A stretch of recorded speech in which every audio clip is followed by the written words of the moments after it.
কলিকাতা বিশ্ববিদ্যালয় BA fourth সেমিস্টারের সকল জেনারেল ছাত্রছাত্রী, তোমাদের যাদের এডুকেশন সাবজেক্টটি রয়েছে অর্থাৎ জি অথবা সিসি 4 সাবজেক্টটি রয়েছে, তোমাদের জন্য আজকের এই ভিডিওটি খুবই গুরুত্বপূর্ণ হতে চলেছে। কারণ আজকের এই ভিডিওটিতে তোমাদের প্রিভিয়াস ইয়ার অর্থাৎ 2021 এবং 2022 এবং 2023 সালে যে এসইকিউ প্রশ্নপত্রগুলি হয়েছিল তার সম্পূর্ণ উত্তর নিয়ে আলোচনা করব।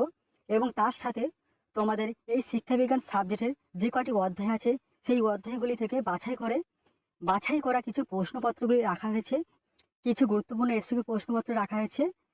তোমাদের সেই প্রশ্নপত্রগুলিও নিয়ে আজকের এই ভিডিওটিতে আলোচনা করব।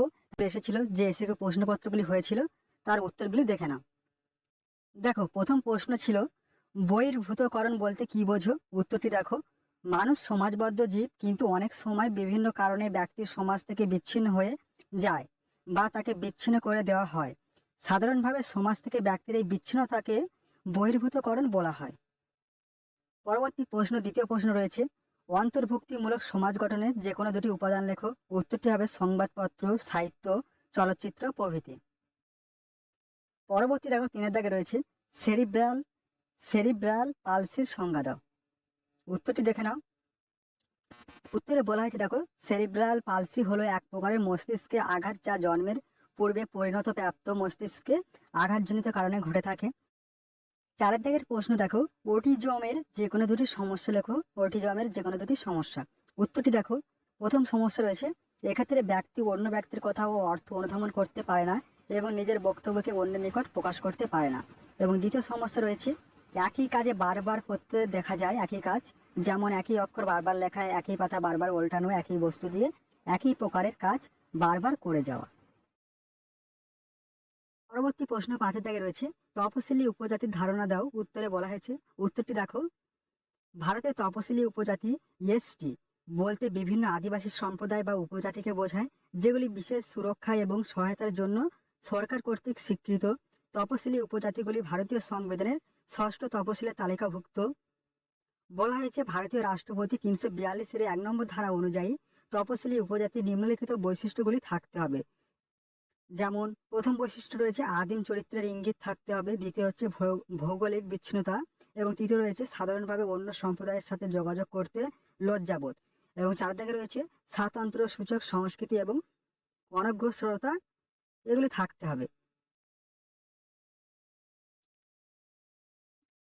পরবর্তী প্রশ্ন দেখো, 6 দাগে রয়েছে যৌনতা ধারণা দাও। উত্তরে বলা হয়েছে, দেখো, যৌনতা হলো এক প্রকার জৈবিক, মনস্তাত্ত্বিক, শারীরিক, কামুক, মানসিক, সামাজিক বা আধ্যাত্মিক অনুভূতি এবং আচরণ জড়িত। যৌনতা হলো নারী ও পুরুষের উভয়ের প্রতি আকর্ষণ, যা তাদের যৌন সম্পর্ক স্থাপনে আগ্রহী করে তোলে এবং যা তাদের দৈহিক ও মানসিক তৃপ্তিদান করে। পরবর্তী প্রশ্ন দেখো, তোমাদের 2022 সালে যে প্রশ্নপত্রগুলি হয়েছিল তার উত্তরগুলি দেখে নাও।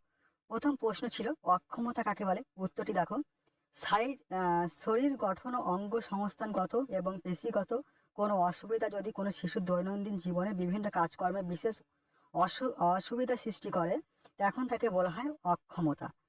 এখানে লেখাটা ভুল হয়ে গেছে, এখানে অক্ষমতা হবে, লেখাটা ভুল আছে, তোমরা দেখে নিও। দ্বিতীয় প্রশ্ন রয়েছে অন্তর্ভুক্তিমূলক বিদ্যালয় বলতে কি বোঝো। উত্তরটি দেখো, সর্বসমাবিষ্ট বিদ্যালয় হলো একটি শিক্ষামূলক আন্দোলন যা পারস্পরিক নির্ভরতা এবং স্বাধীনতার উপর জোর দেয়, সমস্ত শিশুকে সমর্থ বলে মনে করে এবং গোষ্ঠীবাদকে মূল্য দেয়। এছাড়া এটি শ্রেণীকক্ষে নাগরিক অধিকার ও সমতাকে সমর্থন করে। এবং 3 দাগের প্রশ্ন অটিজম কাকে বলে। অটিজম কাকে বলে। উত্তরটি দেখো, অটিজম হলো এক প্রকারের স্নায়বিক অক্ষমতা যা স্বাভাবিক মস্তিষ্কের বিকাশে ব্যাহত করে, অনুভূতিমূলক প্রকাশে, সামাজিক সম্পর্ক স্থাপনে, ব্যবহারিকতায় সমস্যার সৃষ্টি করে। এবং 4 দাগের প্রশ্ন সেরিব্রাল পালসির দুটি সমস্যা উল্লেখ করো। উত্তরটি হবে, দেখো, এই রোগে আক্রান্ত শিশুর মাথা, হাত, ঘাড় প্রভৃতির পেশি নিয়ন্ত্রণে ব্যর্থ হয়। এরা দাঁড়াতে বা বিভিন্ন বস্তু হাতে ধরতে অক্ষম হয়। মস্তিষ্কের অসম্পূর্ণ গঠনের জন্য এ জাতীয় সমস্যার সৃষ্টি হয়। এবং 5 দাগের প্রশ্ন সেক্স ও লিঙ্গর দুটি পার্থক্য লেখো। উত্তরটি দেখো, লিঙ্গ জৈবিক বংশগতি থেকে প্রাপ্ত হয়, কিন্তু সেক্স সামাজিক পরিচয় দ্বারা নির্ধারিত হয়। লিঙ্গ স্ত্রী পুরুষ জনতন্ত্রের দ্বারা পরিচিত হয়, কিন্তু সেক্স সমাজ আলোকিত আচার ব্যবহারের দ্বারা নির্ধারিত হয়। পরবর্তী প্রশ্ন দেখো, 6 দাগে রয়েছে অন্তর্ভুক্তিমূলক বিদ্যালয় গঠনের দুটি পরিকাঠামোগত পরিবর্তন লেখো। উত্তরটি দেখো, পাঠ পরিকল্পনার একটি অংশ নির্দিষ্ট থাকবে। যে সমস্ত শিক্ষার্থীর বিশেষ চাহিদা আছে তাদের চাহিদা পূরণের উদ্দেশ্যে উপযুক্ত সামগ্রিক অন্তর্ভুক্তিমূলক বিদ্যালয়ে পরিচালনার জন্য যথোপযুক্ত পরিমাণে প্রযুক্তির ব্যবস্থা করা প্রয়োজন। তোমরা কিন্তু অবশ্যই এই প্রশ্নপত্রের উত্তরগুলি খাতায় নোট ডাউন করে নিও এবং ভালোভাবে প্র্যাকটিস করো। অবশ্যই তোমরা এখান থেকে বহু প্রশ্ন তোমাদের পরীক্ষা খাতায় কমন পেয়ে যাবে। পরবর্তী নেক্সট দেখো, তোমাদের 2023 সালে যে প্রশ্নপত্রগুলি হয়েছিল তার উত্তরগুলি দেখে নাও।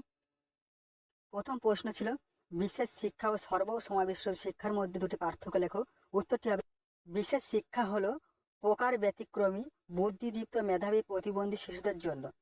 এক প্রকার, এখানে হবে এক প্রকার ব্যতিক্রমী বুদ্ধিদীপ্ত মেধাবী প্রতিবন্ধী শিশুদের জন্য। অপরদিকে সর্বসমাবিষ্ট বা অন্তর্ভুক্তিমূলক শিক্ষা হলো কেবলমাত্র মৃদু মাত্রায় প্রতিবন্ধীদের জন্য। বিশেষ শিক্ষার প্রতিবন্ধকতার মাত্রা অনুযায়ী শিশুদের শিক্ষাদানের ব্যবস্থা করা হয়। অন্যদিকে অন্তর্ভুক্তিমূলক শিক্ষা ন্যূনতম নিয়ন্ত্রিত পরিবেশে শিক্ষাদানের ব্যবস্থা করা হয়।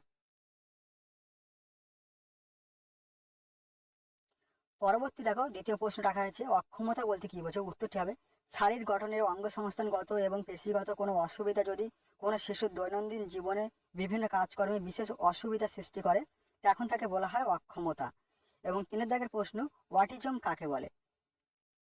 উত্তরটি দেখো, অটিজম হলো এক প্রকারের স্নায়বিক অক্ষমতা যা স্বাভাবিক মস্তিষ্কের বিকাশকে ব্যাহত করে, অনুভূতিমূলক প্রকাশে সামাজিক সম্পর্ক স্থাপনের ব্যবহারিকতায় সমস্যা সৃষ্টি করে।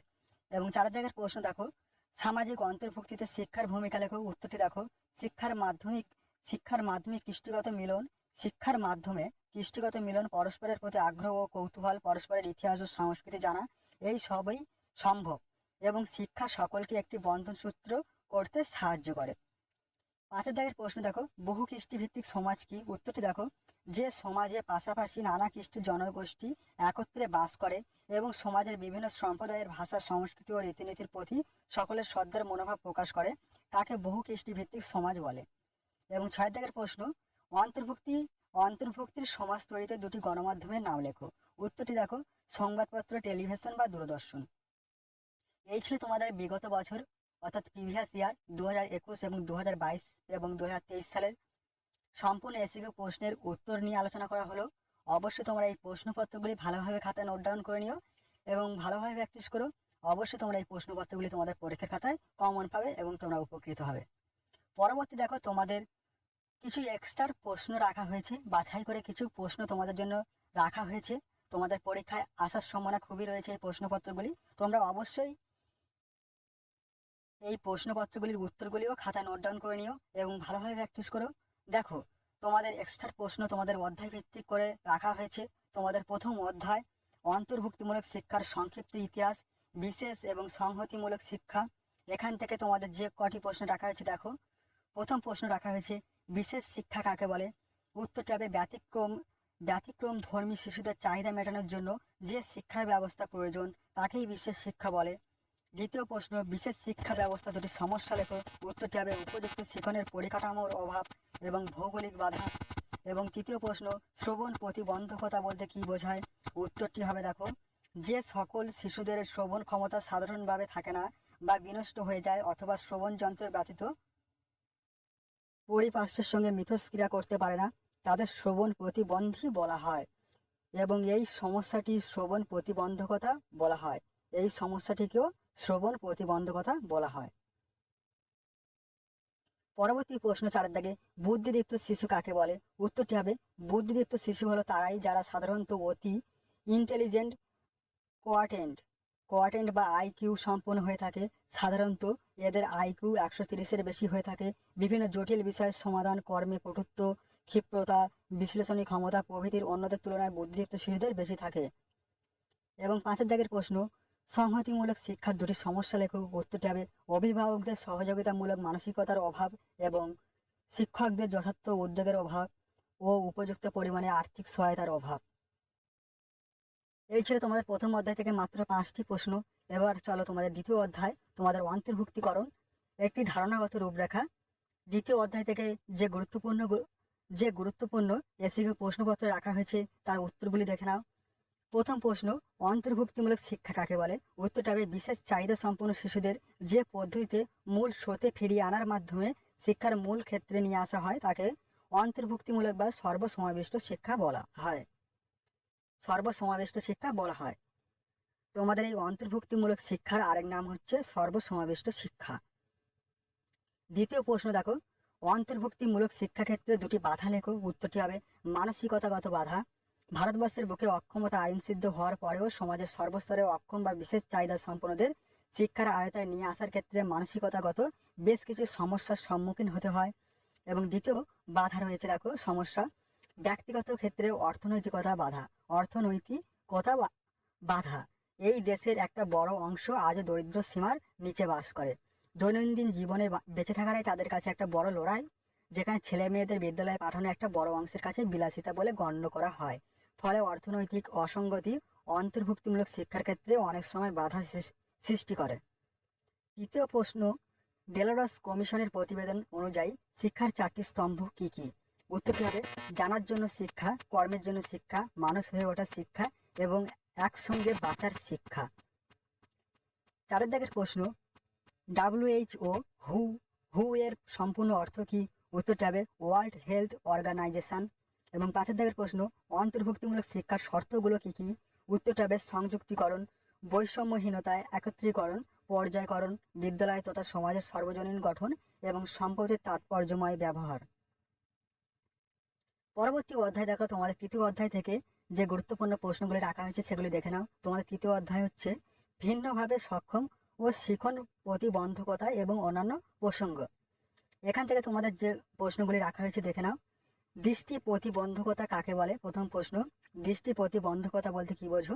উত্তরটি হবে দৃষ্টি প্রতিবন্ধী তাদেরকে বলা হয় যারা বাইরের জগতের কিছু দেখতে পায় না বা অল্প দেখে।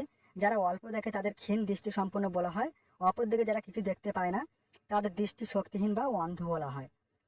দ্বিতীয় প্রশ্ন, দুটি দৃষ্টি প্রতিবন্ধকতার কারণ উল্লেখ করো।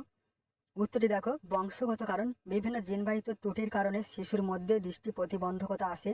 দ্বিতীয় হচ্ছে জন্মগত কারণ, গর্ভাবস্থায় মায়ের অপুষ্টি, আঘাতপ্রাপ্তি, ওষুধের প্রতিক্রিয়া, অত্যাধিক মানসিক চাপ, গুরুতর শারীরিক অসুস্থতা ও অস্বাস্থ্যকর সামাজিক পরিবেশ প্রভৃতির কারণে শিশু দৃষ্টিহীন অথবা ক্ষীণ দৃষ্টি শক্তিযুক্ত হয়ে জন্মাতে পারে।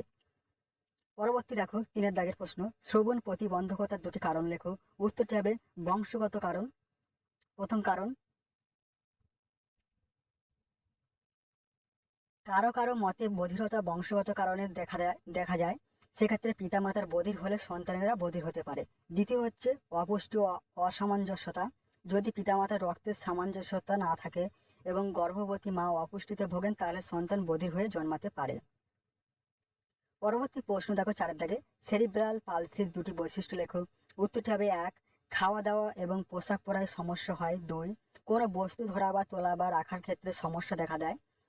5 দাগের প্রশ্ন, সেরিব্রাল পালসির দুটি কারণ লেখো। কি কি কারণে হয়? উত্তরটি দেখো, একদা বিশ্বাস করা হতো আগে জন্মকালীন অবস্থায় মস্তিষ্কে অক্সিজেনের সরবরাহের অভাবের কারণে এই জাতীয় ঘটনা ঘটে, যা খুব সামান্য হলেও সত্যি। দ্বিতীয় রয়েছে অপুষ্টি ও সেরিব্রাল পালসের অন্যতম একটি কারণ হতে পারে। অপুষ্টির ফলে গর্ভস্থ ভ্রূণের মস্তিষ্ক পরিণত হতে পারে না। পরবর্তী প্রশ্ন 6 দাগের প্রশ্ন, ডিসলেক্সিয়া কি? উত্তরটি হবে ডিসলেক্সিয়া হলো এক প্রকারের শিখন অক্ষমতা যা মূলত জৈব স্নায়বিক কারণে ঘটে। শিশুদের ক্ষেত্রে এই সমস্যার বানান চিনতে এবং মনে রাখতে অসুবিধা হয়। আবিধানিক অর্থ অনুধাবনের অক্ষমতা, স্পষ্টভাবে কোনো বিষয় পড়ে যাওয়া, পৃথকভাবে বর্ণের উচ্চারণ করা প্রভৃতি ক্ষেত্রে ডিসলেক্সিয়া লক্ষ্য করা যায়। পরবর্তী প্রশ্ন 7 দাগে, অন্তর্ভুক্তিমূলক শিক্ষায় শিক্ষাগত এবং সামাজিক দুটি বাধা উল্লেখ করো। উত্তরটি দেখো, প্রথম বাধা হচ্ছে পরিকাঠামোগত বাধা। শিক্ষাক্ষেত্রে পরিকাঠামো অত্যন্ত গুরুত্বপূর্ণ একটি বিষয়। একটি উপযুক্ত বিদ্যালয় গঠনের ক্ষেত্রে সকল ছাত্রছাত্রীদের মতো করে চিন্তা করতে হবে। উপযুক্ত পরিমাণে শিক্ষা সহায়ক উপকরণগুলির ব্যবস্থা করা জরুরি। পরবর্তী বলা হয়েছে কিন্তু প্রকৃত বাস্তব হলে এই দেশের বিদ্যালয়ে এইসব সুবিধাগুলি পাওয়া যায় না। দ্বিতীয় রয়েছে আর্থিক বাধা। অন্তর্ভুক্তিমূলক শিক্ষাকে এগিয়ে নিয়ে যেতে গেলে প্রচুর পরিমাণে আর্থিক সহায়তার প্রয়োজন।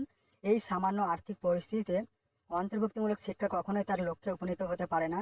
এক্ষেত্রে সরকারি, বেসরকারি এবং অন্যান্য উদ্যোগের প্রয়োজন পড়ে যাতে অন্তর্ভুক্তিমূলক শিক্ষার শিক্ষাকে তার উপযুক্ত লক্ষ্যে উপনীত করা যেতে পারে।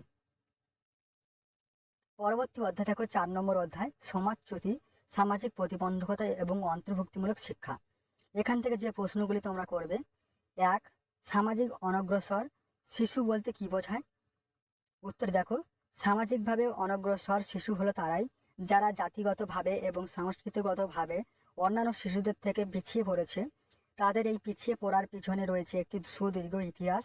ভারতবর্ষের মতো বিশাল একটি দেশে শিডিউল কাস্ট, শিডিউল ট্রাইব, অন্যান্য অনগ্রসর শিশু শ্রেণী, মহিলা এবং সংখ্যালঘুরা এই অংশের অন্তর্ভুক্ত। দ্বিতীয় প্রশ্ন, সামাজিক অনগ্রসর শিশুর দুটি বৈশিষ্ট্য লেখো। উত্তরটি হবে, শিক্ষা যদি পারদর্শিকতার অভাব, শিক্ষায় পারদর্শিকতার অভাব। এখানে যদি শব্দটা লেখা হয়ে গেছে, মিস্টেক হয়ে গেছে, এখানে হবে শিক্ষায় পারদর্শিতার অভাব। এবং দ্বিতীয় রয়েছে বৌদ্ধিক আত্মপ্রকাশে এরা দুর্বল হয়ে থাকে। দুটি বৈশিষ্ট্য। এবং 3 দাগে রয়েছে শিডিউল্ড কাস্ট এবং শিডিউল্ড ট্রাইব কাদের বলা হয়? উত্তরটি দেখো, শিডিউল কাস্ট এবং শিডিউল ট্রাইব এই দুই জাতি হলো ভারতের বাসিন্দা। এই নাম দুটি ভারতীয় সংবিধান কর্তৃক বিধৃত এবং সংরক্ষিত হয়েছে। পরাধীনতার যুগে ব্রিটিশ সরকার এদেরকে ডিপ্রেসেড ক্লাস বলে উল্লেখ করত। ভারতীয় সাহিত্য এবং সংস্কৃতিতে এরাই দলিত বলে পরিগণিত হয়েছে এবং গান্ধীজি সমাজে এই অংশকে হরিজন বলে উল্লেখ করেছেন। 4 দাগের প্রশ্ন, সামাজিকরণ কাকে বলে? উত্তরটি দেখো, যে প্রক্রিয়ায় ব্যক্তি সমাজের উপযুক্ত হয়ে উঠতে পারে, অর্থাৎ সমাজের রীতিনীতি, মূল্যবোধ ও সাংস্কৃতিক পদ্ধতি সত্তাগুলিকে নিজের মাধ্যমে সমাহিত করতে পারে, তাকে সামাজিকরণ বলা হয়। এবং 5 দাগের প্রশ্ন, নারীর ক্ষমতায়ন বলতে কি বোঝো? উত্তর দেখো, ক্ষমতায়ন শব্দটি বিভিন্ন দেশে এবং সমাজে বিভিন্ন অর্থ বর্তমান। নারীকে তার ইচ্ছে, ক্ষমতা, প্রবণতা অনুযায়ী সমাজের অন্য অংশের সমান করে তোলাই হলো নারীর ক্ষমতায়ন। পরবর্তী প্রশ্ন দেখো 6 দাগে, সেক্স কাকে বলে? এর উপাদানগুলি কি কি? উত্তরটি দেখো, মানুষ জন্মের সময় যে সকল বৈশিষ্ট্য নিয়ে জন্মায় এবং যা যৌন পতঙ্গ নির্ভর, হরমোন নিয়ন্ত্রিত এবং প্রজাতিগত বৈশিষ্ট্য সম্পন্ন, তাই হলো সেক্স। এর উপাদানগুলি হলো ক্রোমোজোম, যৌনগ্রন্থি, অভ্যন্তরীণ প্রজনন অঙ্গ এবং বহির্জনন অঙ্গ। 7 দাগের প্রশ্ন, ওবিসি কথাটির সম্পূর্ণ অর্থ কি? উত্তরটি হবে আদার ব্যাকওয়ার্ড ক্লাস। এবং তোমাদের পরবর্তী অধ্যায় 5 নম্বর অধ্যায় রয়েছে অন্তর্ভুক্তিমূলক সমাজ এবং শিক্ষার সংস্কার। এখান থেকে যে গুরুত্বপূর্ণ প্রশ্নগুলি রাখা হয়েছে দেখো, প্রথম প্রশ্ন রয়েছে পরিকল্পনার দুটি বৈশিষ্ট্য লেখো। উত্তরটি দেখো, পরিকল্পনা সব সময় ভবিষ্যতের দিকে তাকিয়ে করা হয়, অর্থাৎ পরিকল্পনা উত্তরকাল অভিমুখী। দ্বিতীয় বৈশিষ্ট্য রয়েছে পরিকল্প একটি নমনীয় প্রক্রিয়া, পরিবেশের উপর নির্ভর করে পরিকল্পনা করা, নির্ণয় এবং পরিবর্তন করতে হয়। এবং দ্বিতীয় প্রশ্ন, শিক্ষার সংস্থা বলতে কি বোঝায়? উত্তরটি দেখো, শিক্ষা একটি ধারাবাহিক প্রক্রিয়া। শিক্ষায় সমাজের একটি গুরুত্বপূর্ণ ভূমিকাও বর্তমান। সমাজ তার বিভিন্ন কেন্দ্রের মাধ্যমে ব্যক্তির এই শিক্ষা সম্পন্ন করে। সমাজে উপস্থিত শিক্ষার প্রতিটি কেন্দ্রকে শিক্ষার সংস্থা বলা হয়। এবং 3 দাগের প্রশ্ন, গণমাধ্যম কাকে বলে? উত্তরটি দেখো, গণমাধ্যম হলো এক প্রকারের তথ্য আদান প্রদানকারী ব্যবস্থা যা বিপুল সংখ্যক মানুষের সঙ্গে বিভিন্ন গণমাধ্যমের সাহায্যে যুক্ত থাকে। গণমাধ্যমকে প্রিন্ট এবং ইলেকট্রনিক্স এই দুই ভাগে ভাগ করা হয়ে থাকে। এবং চতুর্থ প্রশ্ন রয়েছে CAI এর ফুল ফর্ম কি বা পুরো নাম কি? উত্তরটা হবে কম্পিউটার অ্যাসিস্টেড ইন্ট্রাকশন। এবং 5 দাগের প্রশ্ন, চিন্তন ভিত্তিক শিক্ষণের স্তরগুলি কি কি? উত্তরটি হবে স্মৃতিমূলক স্তর, ধারণা স্তর এবং চিন্তন ভিত্তিক স্তর। এই ছিল তোমাদের সম্পূর্ণ তোমাদের প্রিভিয়াস ইয়ার এবং তোমাদের অধ্যায় ভিত্তিক কিছু গুরুত্বপূর্ণ প্রশ্নের উত্তর নিয়ে আলোচনা করলাম। তোমরা অবশ্যই এই প্রশ্নপত্রগুলি কিন্তু উত্তরগুলি খাতায় অবশ্যই নোট ডাউন করে নিও এবং ভালোভাবে প্র্যাকটিস করো। এর বাইরে তোমাদের কোনো প্রশ্ন পড়তে হবে না, এখান থেকে এই প্রশ্নগুলি তোমরা ভালোভাবে প্র্যাকটিস করো। অবশ্যই এখান থেকে প্রশ্নগুলি তোমাদের পরীক্ষা খাতায় কমন পেয়ে যাবে। যে তোমাদের এসিকিউ প্রশ্নপত্রগুলি তোমাদের পরীক্ষায় আসে, এখান থেকে হুবহু তোমরা সেই প্রশ্নপত্রগুলি কিন্তু পরীক্ষায় কমন পেয়ে যাবে। তাই অবশ্যই তোমরা এই প্রশ্নপত্রগুলি খাতায় নোট ডাউন করে নিও এবং ভিডিওটি ভালো লাগলে অবশ্যই তোমাদের বন্ধুদের কাছে শেয়ার করে দিও। এবং তোমরা যারা আমার এই চ্যানেলে নতুন আছো, অবশ্যই তোমরা চ্যানেলটি সাবস্ক্রাইব করে রেখো এই ধরনের গুরুত্বপূর্ণ ভিডিও আরও পাওয়ার জন্য। ভিডিওটি আজ এই পর্যন্ত, তোমাদের সঙ্গে দেখা হবে পরবর্তী ভিডিওতে।